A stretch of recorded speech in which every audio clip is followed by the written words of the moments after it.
Всем привет! Сегодня мы с вами нарисуем вот такое простое, очень красивое дерево. Работать будем масляной пастелью. Я уже немного потренировалась, потому что на днях купила себе новую пастель от Pantel Art и просто не смогла удержаться.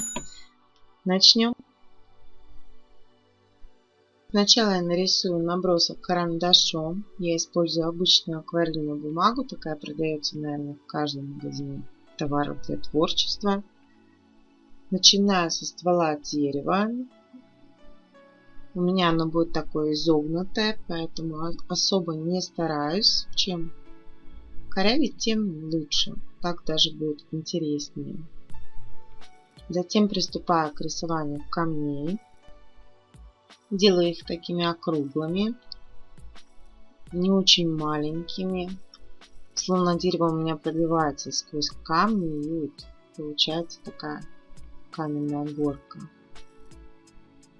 У нашего дерева решила сделать ветки шарообразными. Ну, вот такая у меня фантазия. Рисую такие как бы шарики. Делаю их разного размера, к низу поменьше, кверху побольше. Мне кажется, это дерево будет похоже на какую-то одинокую сосну, растущую где-то в ущелье над скалами. Рисую на заднем плане холмы, уходящие вдаль до самого горизонта.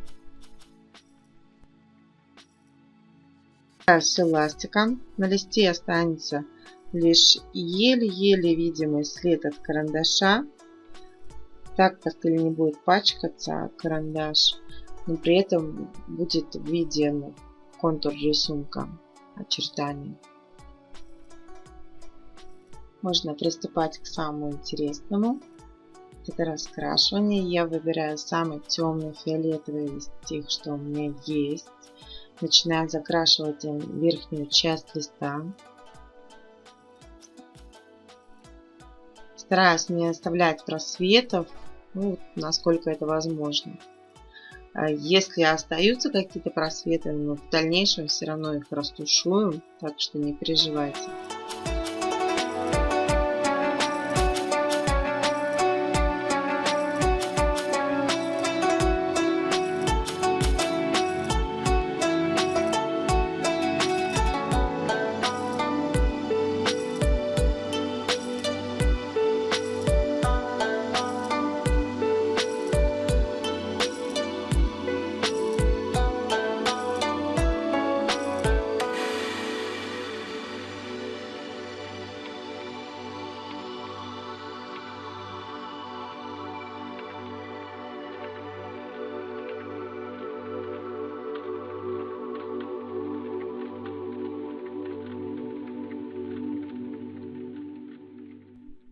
Берем оттенок посветлее, у меня это такой сиреневый. Обязательно заступаем на ту часть, которая окрашена у нас уже фиолетовым, и немножечко опускаемся ниже. Делаем такой плавный переход из одного цвета в другой. Затем берем розовый и делаем то же самое. Тоже заштриховываю, заступаем на предыдущий цвет, на сиреневый, и стараюсь как можно больше закрасить пустот, чтобы меньше было просветов. Тогда в дальнейшем будет легче растушевывать. И с другой стороны дерева делаю то же самое. Сначала окрашиваю полоску, затем заступаю на фиолетовый, как бы растушевывая границы.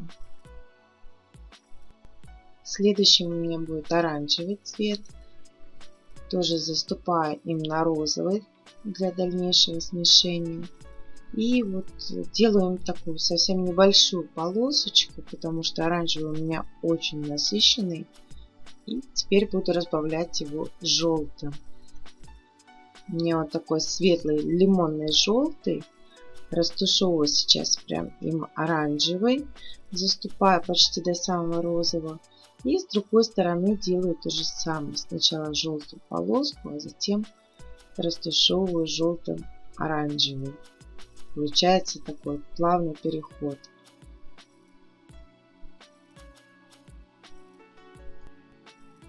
Снова беру розовый цвет и растушевываем оранжевый. Получается такой персиковый оттенок. Совсем немножко, аккуратненько. Можно еще добавить при желании белый. Я вот решила тоже добавить, потому что у меня оранжевый очень прям насыщенный. Хочется его немножко приглушить. Теперь приступаю к холмам. Самый дальний начинаю рисовать лимонно-желтым. Затем покрываю его салатовым, таким светло-зеленым. Получается, как будто у нас небо плавно перетекает в землю. Следующий ряд холмов я просто закрашу салатовым, без добавления уже желтого или какого-то темно-зеленого. Как мне нравится рисовать это пастелью. Очень мягко, очень легко ложится. Прям удовольствие рисовать.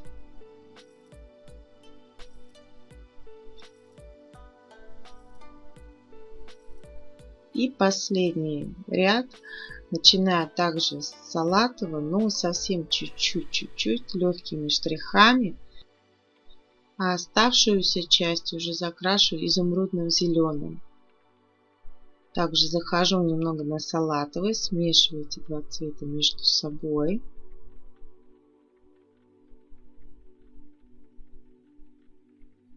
Стараюсь заштриховывать все просветы. Ну, если что-то останется, дальше заштрихуем. Так, ну все готово. Теперь можно приступать к растушевке. Я для удобства приобрела себе растушевку для карандашей. Но можно использовать и обычную салфетку или сделать растушевку самому. Для этого можно взять обычный листок бумаги, намочить его водой, скрутить в трубочку и дать ему какое-то время просохнуть.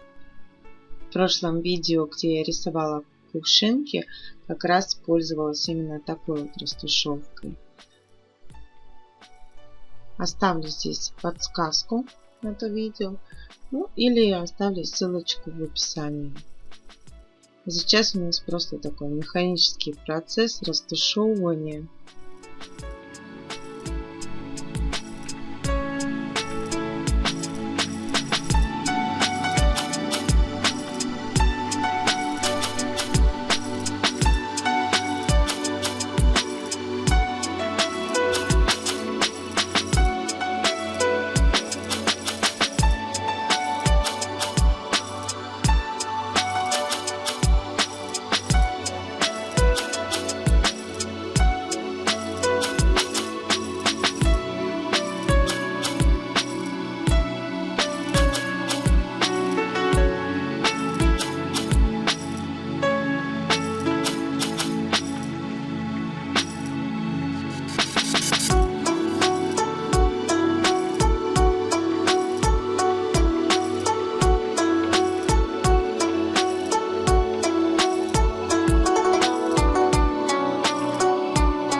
Можно приступить теперь к кроне. Беру лимонный желтый и прорисовываем нижнюю часть листвы, словно она подсвечена закатом. Прохожусь по каждому своему шарику, шарообразной веточке.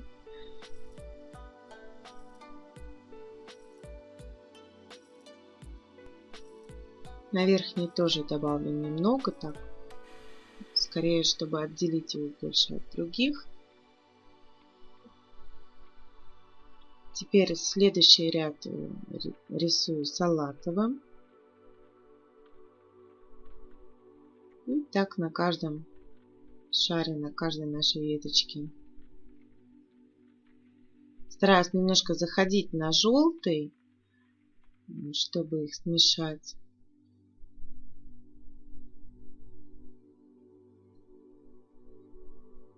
Немножко растушевываю.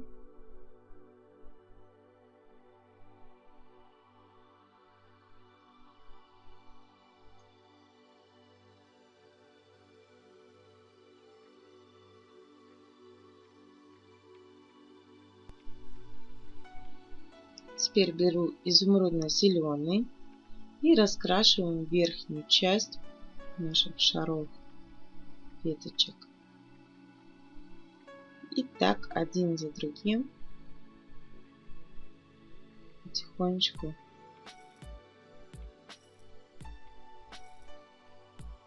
продвигается дело у нас уже к концу.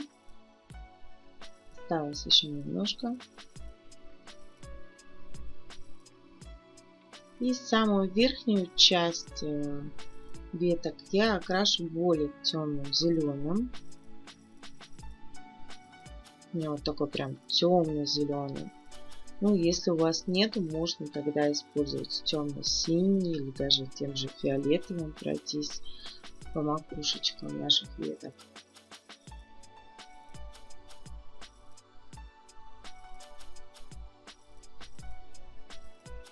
Тут, конечно, кому как нравится. И у кого какие материалы есть. Все-таки.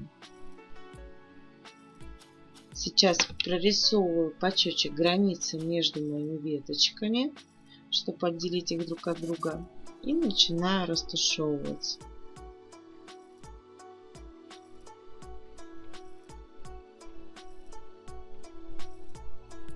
Стараюсь делать переходы из одного цвета в другой плавными, чтобы это привлекательнее выглядело все.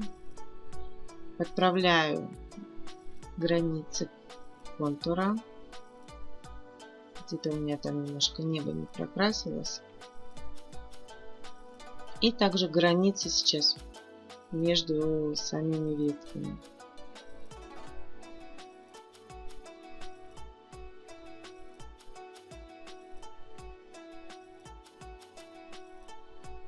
Мне очень нравится, как смешивается эта пастель и как она легко растушевывается. Предыдущий у меня был не такой приятный опыт с предыдущей пастелью. А это мне прям очень нравится. Это не реклама, это просто действительно мои такие вот впечатления и ощущения. Не могу сдержать. Сейчас светло-коричневым ввожу края ствола. В центре у меня будет темный коричневый.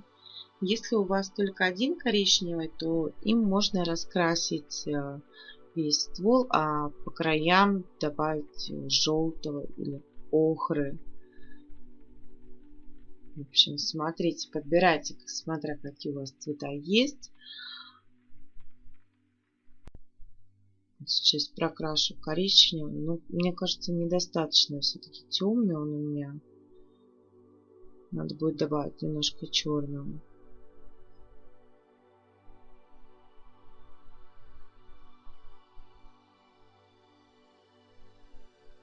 Совсем немножко, легкими штрихами, не нажимая на пастель. И теперь растушевываю все это дело. Аккуратненько, плавненько, чтобы придать нашему дереву объем. Заодно подправляю немножко края, где-то у меня там не закрасилось зеленым, где-то салатовым. Все это сейчас подправляю.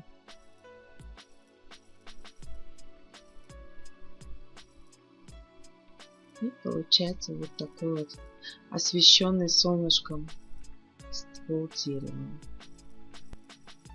Мне нравится, какой бархатистый эффект получается. Теперь я приступаю к камням. Рисую желтым, розовым. Использую те цвета, которые у меня были использованы при рисовании неба. Также добавлю еще немножко фиолетового.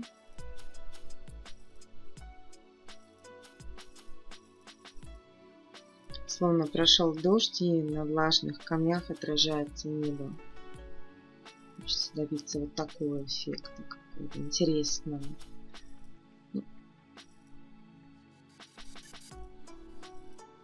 Теперь закрашиваю все это светло-серым.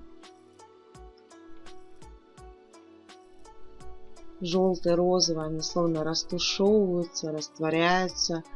Какие-то получаются интересные переливы из одного в другой. То есть у нас не чисто серые какие-то камни, а вот такие интересные, с переходами, с просвечивающимся этим слоем.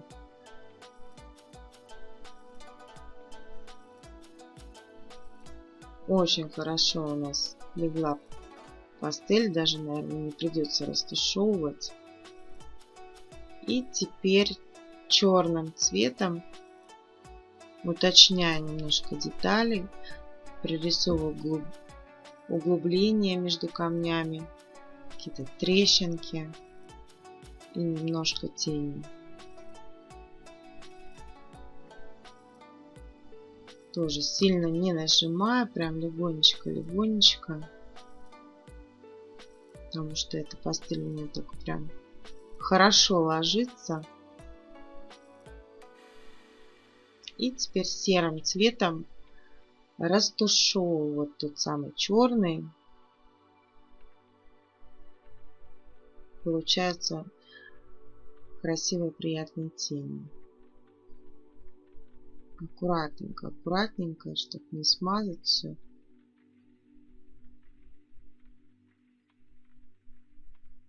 Ну вот почти все растушевалось уже. Вот действительно тушевкой уже тут делать нечего. При желании можно добавить немножко белого, как какие-то блики света, добавить чуть-чуть с очертанием. Можно было еще добавить лимонно-желтого тоже. И подтушевываю там, где у меня немножко не прокрасились стыки между камешками. Вот это все разглаживаю. Наводим красоту. Ну, в целом уже вот почти все. Осталось удалить только скотч, стряхнуть немножко мусора и посмотреть, что же у нас получилось.